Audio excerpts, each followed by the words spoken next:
Hello, friends, and welcome to Take Two for this Wednesday, the 8th of March, 2023. I'm Jeannie. I am so glad that you have decided to come along for the ride on this hump day.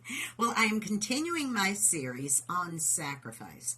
As I said last week when I did part one, this is a season where we reflect a lot on sacrifice, particularly because this is the time we remember the Easter season when the greatest sacrifice of all was made for mankind.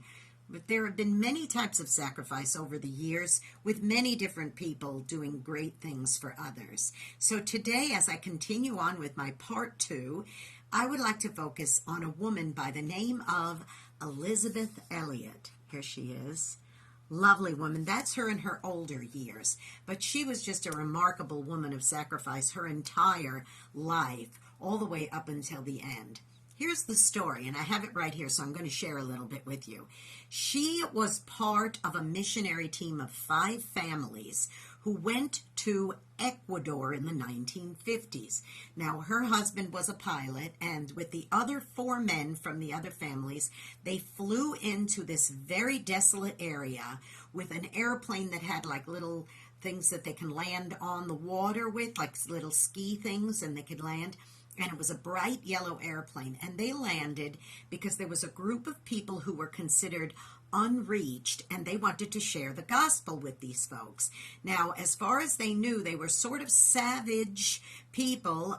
They had not really had any contact with the outside world, and Elizabeth's husband, Jim, and the other men wanted to make the initial friendship with these folks. So they flew over several times over a series of weeks, perhaps months, dropping gifts down to them, food, different things. And then finally they came in and they landed and they went to make contact with the, let me see if I get it right, the Akua Wadoni tribe of Indians who lived in this remote part of Ecuador.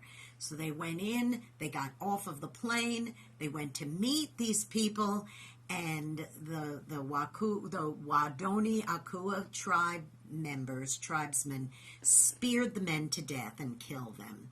They thought they were doing a good thing because they thought that they were dangerous. So, of course, quite devastated, Elizabeth and the other wives, and there were children too, all decided they needed to go back to the United States, and they did immediately for their safety.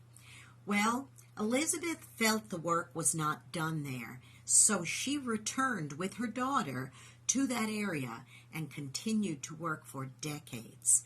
The end result, the people of those tribes became more civilized. They realized that their old ways, their superstitious ways, were not right, and they did actually become a Christian community, and she forgave. That's the kind of sacrifice that she made in her life, to say, I would be willing to go back and sacrifice my life and my time so that I can go and help these people realize that they don't need to kill anything that's not familiar to them, that there is a better way to live life than doing something like that. And that was the sacrifice that both she and her daughter made, to go back and live among these people and not only help them see a better way, but become their friends and start a great work there.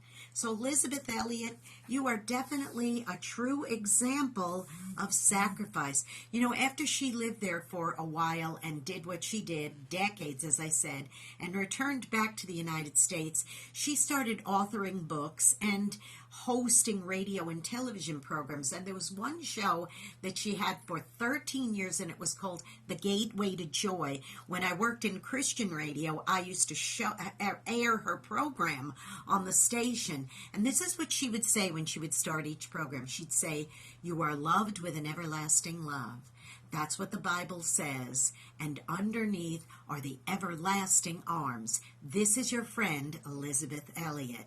And I really, truly believe that Elisabeth Elliot was a woman of great sacrifice. She passed away in 2015, and she was in her 80s at the time of her passing, almost 90 years old. And she did a great work for a lot of people, a true woman of sacrifice. So, like Elisabeth Elliot and the ones she worked with, I ask that you go out and be a blessing to somebody today, because you may end up being the only one who is. Hey, don't forget to subscribe to this YouTube channel if you haven't done so already. Go to YouTube and type in Jeanne Sigler, Jeannesigler. Hit that notification bell. You'll get notified every time another Take Two is premiering. But not only that, you can also go back in the archives and see programs that you haven't seen before, including other parts of the Sacrifice series that I've done and I'm going to be doing. Now listen, don't forget also, for great programming, great music, go to ultimateoldiesradio.com every Saturday at 9 Eastern, 8 Central.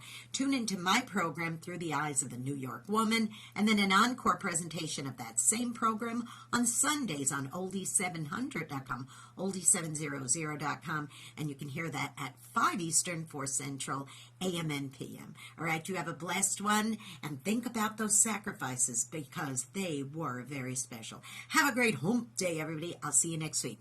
Bye-bye for now.